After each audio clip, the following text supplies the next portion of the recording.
Well, it's National Missing Children's Day, and the FBI agents in Albuquerque are looking for information in a case more than 3 decades old. Authorities say 9-year-old Anthonette Cayedito was last seen inside her family's home in Gallup in April of 1986. Here's what she might look like today. She would be 36 years old. In April 1987, a dispatcher at the Gallup Police Department answered what sounded like an ordinary call, and then a frightened little girl spoke. "I'm Anthonette Cayedito. I'm in Albuquerque." Before she could say another word, a man's voice shouted, "Who said you could use the phone?" A scream followed, and then the line went dead. The entire call lasted less than 40 seconds. I'm Anthonette Cayedito. Okay, whereabouts in Albuquerque? Who said you could use the phone? Hello? Anthonette, where are you? Anthonette? Hello? When detectives played the recording for Anthonette's mother, Teresa Penny Cayedito, she recognized the voice immediately, not just because it sounded like her daughter, but because of the distinctive way Anthonette pronounced her own last name. Penny was convinced the child on that recording was her 9-year-old daughter. There was just one problem. Anthonette had already been missing for an entire year. Police tried to trace the call, but before they could pinpoint where it came from, the connection was gone. Whoever was with Anthonette had realized she was using the phone, and whatever chance investigators had to find her disappeared with the sound of that disconnected line. That recording has never stopped haunting this case, because if it was really Anthonette's voice, then investigators weren't listening to a murder victim. They were listening to a child who was still alive. Before we go any further, if you're new here, this channel covers cold cases where decades-old evidence changes everything. Stay with me, because before this story is over, you'll see why investigators eventually concluded that the biggest mystery wasn't just who took Anthonette, it was whether someone inside her own home knew far more than they ever admitted. 1 year before that phone call, Anthonette Cayedito was living with her mother and her 2 younger half-sisters in a small apartment on Arnold Circle in Gallup, New Mexico. Friends and relatives described her as a quiet 9-year-old who loved looking after her younger sisters, and who was rarely seen without a silver chain and small turquoise cross. On the night of April 5, 1986, Penny later told police she had gone out for the evening and left the children with a babysitter. She said she returned home in the early hours of April 6th, checked that all 3 girls were asleep around 3 a.m., and then went to bed herself. When she woke around 7 o'clock that morning, the front door was unlocked and Anthonette was gone. There were no signs of forced entry, no broken windows, no damaged locks, no evidence of a struggle. Within hours, Gallup police were searching the neighborhood, knocking on doors and asking whether anyone had seen a little girl walking alone before sunrise. Because Gallup sits along Interstate 40 and historic Route 66, investigators couldn't rule out that whoever took Anthonette was already hundreds of miles away. For years, that was the accepted version of events. A mother went to sleep, a child vanished during the night, and nobody heard a thing. Then, 5 years later, another witness from inside that apartment finally spoke, and a single statement destroyed the timeline the investigation had relied on from the start. For those first 5 years, investigators worked from one assumption, that someone had quietly entered the apartment during the night, taken Anthonette without waking anyone else, and disappeared before sunrise. That timeline shaped everything that followed. Detectives checked known sex offenders and interviewed truck drivers passing through Gallup, since the interstate and Route 66 made it entirely possible for a kidnapper to be hundreds of miles away before anyone realized a child was missing. But despite years of work, nothing led to Anthonette. No confirmed sightings, no physical evidence, no suspect. Then, in 1991, everything changed. Anthonette's younger half-sister, Wendy Montoya, finally gave investigators her own account of that night, and it looked nothing like the story police had been working from. Wendy said she hadn't slept through the night at all. She remembered waking to a knock at the apartment door around 3 in the morning and someone outside calling out a familiar name, Uncle Joe. Believing it was a relative, 9-year-old Anthonette got out of bed and walked to the front door. The moment she opened it, a man grabbed her.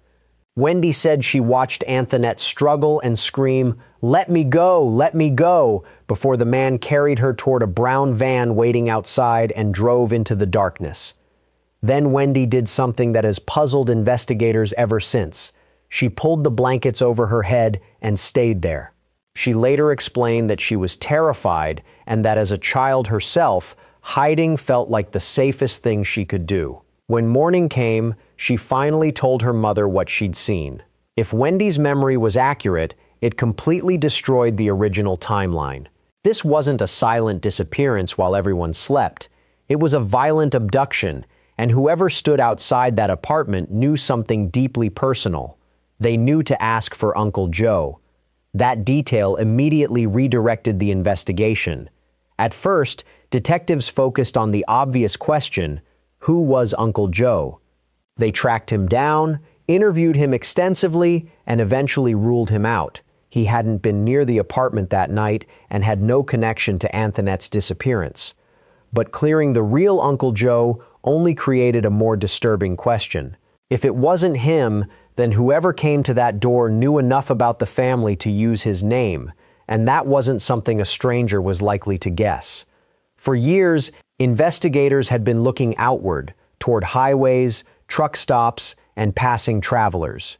Now they were forced to look much closer to home, because someone had known exactly which name would convince a 9-year-old girl to unlock her own front door in the middle of the night. As detectives kept interviewing everyone inside the apartment, they discovered Wendy wasn't the only person whose story didn't match the official timeline. The contradictions were only beginning. By the time detectives finished interviewing Wendy, the investigation had changed completely. But they still had one major problem. Wendy's story was only one version of that night, and everyone else inside the apartment remembered it differently. The next person investigators interviewed was Anthonette's other younger sister, Sunita, better known as Sadie, and her account raised even more questions. Sadie didn't remember waking to a violent struggle at 3 o'clock. Instead, she recalled something happening much earlier. A man had come to the apartment asking for their mother, Penny. According to Sadie, Penny and Anthonette hadn't gone to bed early at all. The two of them had stayed up late at the kitchen table playing cards. It was a small detail, but it changed the entire picture investigators had been working with. If Sadie was right, Anthonette wasn't asleep in the moments before she disappeared. She was awake, and so was her mother. That wasn't the only contradiction. Detectives eventually located a man named Roger, a local acquaintance who admitted he'd spent part of that evening drinking with Penny at a nearby bar. According to Roger, the two argued, and afterward he followed her back to the apartment complex. He admitted knocking loudly on the apartment window between 3:30 and 4 o'clock that morning, hoping Penny would come outside so they could keep arguing, but he insisted on two things. He never entered the apartment, and he never saw a brown van anywhere near the building. By this point, investigators weren't trying to solve one mystery anymore. They were trying to understand why 4 people connected to the same apartment remembered the same night in 4 completely different ways. Penny said she checked on the children around 3 a.m., went to sleep, and didn't realize Anthonette was missing until 7 that morning. Wendy described a violent abduction moments after someone used the name Uncle Joe. Sadie remembered staying up late with her mother and sister. Roger placed himself outside the apartment during the same window, but said he saw nothing unusual. Not one of those accounts fit neatly with the others. Then detectives noticed something else. There were no signs of forced entry anywhere in the apartment, and perhaps most puzzling of all, the family's dogs never barked. Anyone who has owned a protective dog knows how unusual that is. A stranger forcing their way into a home in the middle of the night would normally trigger noise. But according to everyone inside that apartment, there wasn't any. To investigators, that raised an uncomfortable possibility. Either no stranger entered that apartment at all, or the person who came to the door wasn't a stranger. As the contradictions piled up, the Gallup Police Department requested additional help, and the FBI became more deeply involved. Almost immediately, their attention shifted away from the missing child and toward the adults telling the story. As the years passed, investigators found themselves chasing fewer new leads and asking more questions about the people who had been inside apartment number 9 that night, because the inconsistencies had become impossible to ignore. So the FBI took a much closer look at Penny Cayedito. Agents interviewed her repeatedly over the years, comparing every statement she'd given since Anthonette disappeared, and the more they compared them, the more the timeline began to fall apart. To test whether Penny was telling the truth, FBI investigators gave her multiple polygraph examinations, each time focused on the same questions. What happened during those missing hours?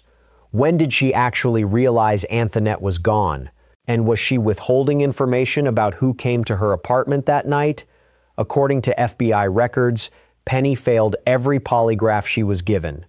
A failed polygraph isn't proof of a crime, but to investigators, it was one more reason to believe they still weren't hearing the full story. Then, in 1994, 8 years after Anthonette disappeared, Penny made a statement that changed the investigation again. She admitted that part of her original account wasn't true. Back in 1986, she had told police she slept peacefully until 7 o'clock before discovering Anthonette was missing. Now she said something very different, that she'd heard loud knocking during the night, gotten out of bed, checked the front room, and found that Anthonette wasn't there. That meant Penny had known her daughter was gone hours earlier than she'd originally claimed. For investigators, that wasn't a small correction. It opened an entirely new line of questioning. If Penny realized something was wrong in the middle of the night, why wait until morning to call police? Those missing hours suddenly mattered as much as the disappearance itself, because every minute counted. A child taken at 3 in the morning could be on the highway before sunrise, and by 7, whoever had taken her could already be in another city. Investigators couldn't prove why Penny delayed reporting her daughter missing, but from that point on, they no longer believed the original timeline reflected everything that happened inside the apartment. Their suspicions only deepened. After years of interviews, witness statements, and newly uncovered inconsistencies, investigators reached a troubling conclusion. They believed Penny likely had direct knowledge of the people responsible for taking Anthonette.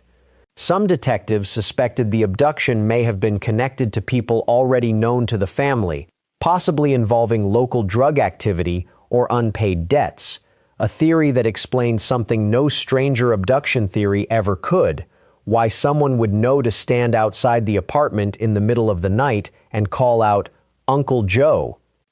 But suspicion isn't proof. Despite years of investigation, detectives never found the physical evidence needed to charge Penny or anyone else. No forensic evidence tied a suspect to the apartment, no eyewitness could identify the man at the door, and despite the haunting phone call from Albuquerque, no one could prove where Anthonette had been taken. By the late 1990s, investigators had reached the most frustrating point any cold case can reach. They believed someone knew the truth, but they couldn't prove it. Then, before detectives could press Penny any further, time ran out. Detectives suspected Penny knew more than she admitted. They believed someone close to the family may have been involved, and they even developed theories about why Anthonette had been taken. But theories don't convict people, evidence does, and that's exactly what this case was missing. There were no fingerprints linking a suspect to the apartment, no DNA, and no eyewitness who could identify the man who called himself Uncle Joe. Even the most chilling piece of evidence in the entire investigation, the 40-second phone call from Albuquerque, couldn't answer the questions detectives needed it to answer. No one knew where the call had come from, who the man was, or whether Anthonette had escaped for just a few seconds, or whether that call was the last chance she ever had to ask for help. As investigators searched for new leads, they turned to Albuquerque, not at random, but because the child on the recording had clearly said, "I'm in Albuquerque." The city sits roughly 140 miles east of Gallup, a drive of just over 2 hours along Interstate 40, so if the call was genuine, Anthonette could have been taken there before sunrise on the very morning she disappeared. Detectives followed that possibility for years. They checked motels, apartment complexes, and rental properties. They reviewed unidentified remains, compared missing person records, interviewed potential witnesses, and chased hundreds of tips that seemed promising until they weren't. Every lead eventually reached the same dead end. Nothing placed Anthonette in Albuquerque with certainty, nothing identified the man on the recording, and nothing explained why a frightened little girl managed to reach a telephone but not safety. As the years passed, another problem emerged: time itself. Every birthday changed Anthonette's appearance, so the photographs distributed across New Mexico no longer matched what she would actually look like. Age-progressed images were released, new appeals were made, and the National Center for Missing and Exploited Children kept her case active. But every passing year made recognition harder, and eventually the investigation became less about finding fresh evidence and more about preserving hope. Then, in 1999, the person investigators believed held many of the answers was gone. Penny Cayedito died without ever fully explaining the contradictions in her statements. She never publicly answered why her timeline changed, never explained the 4-hour delay, and never identified the people investigators believed she might have known. If she carried the truth, she took part of it with her. Yet one piece of evidence refused to disappear: 40 seconds of recorded audio, a frightened child's voice, and a mystery that still had no ending. By the time the investigation entered its second decade, detectives had exhausted nearly every traditional lead. The apartment had been searched, witnesses interviewed, potential suspects questioned, and thousands of tips followed. Yet Anthonette Cayedito was still missing. The investigation gradually shifted from an active search into a permanent cold case. But even as the years passed, one piece of evidence refused to fade: that phone call. Nearly every theory about Anthonette's disappearance eventually runs into the same question. If her mother knew more than she admitted, and if someone close to the family was responsible, why would Anthonette have been allowed to make a phone call to the police? It's a question investigators could never fully answer. Maybe she escaped someone's attention for a few seconds. Maybe she was forced to hang up before she could say more. Or maybe the call didn't happen under the circumstances investigators imagined. No one knows. And because the call ended almost as soon as it began, no one ever found out. That uncertainty is what continues to divide people who study this case. Some believe Anthonette was taken by strangers passing through Gallup. Others believe the answers never left apartment number 9. Neither theory explains every piece of evidence.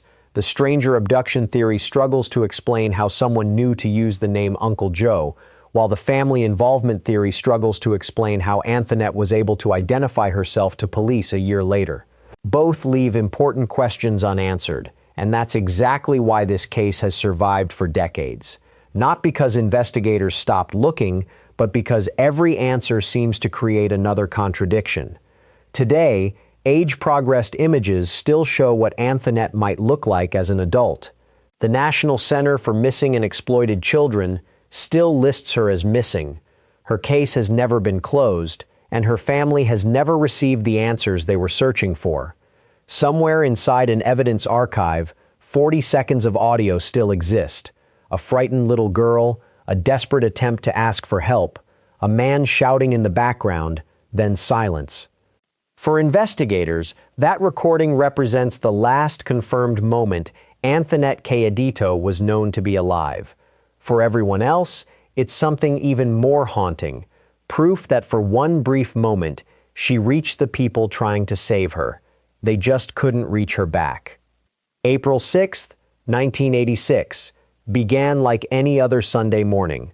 A mother reported her daughter missing, a neighborhood searched, and police opened a case they believed would eventually be solved.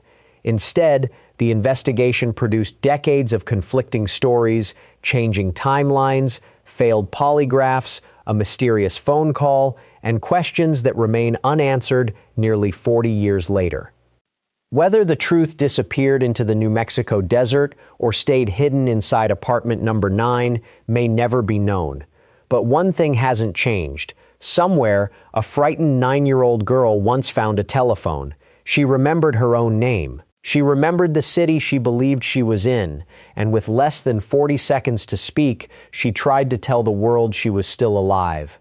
Then the line went dead, and no one has ever heard from Anthonette Cayedito again. If you think someone in that apartment knew more than they said, let me know in the comments.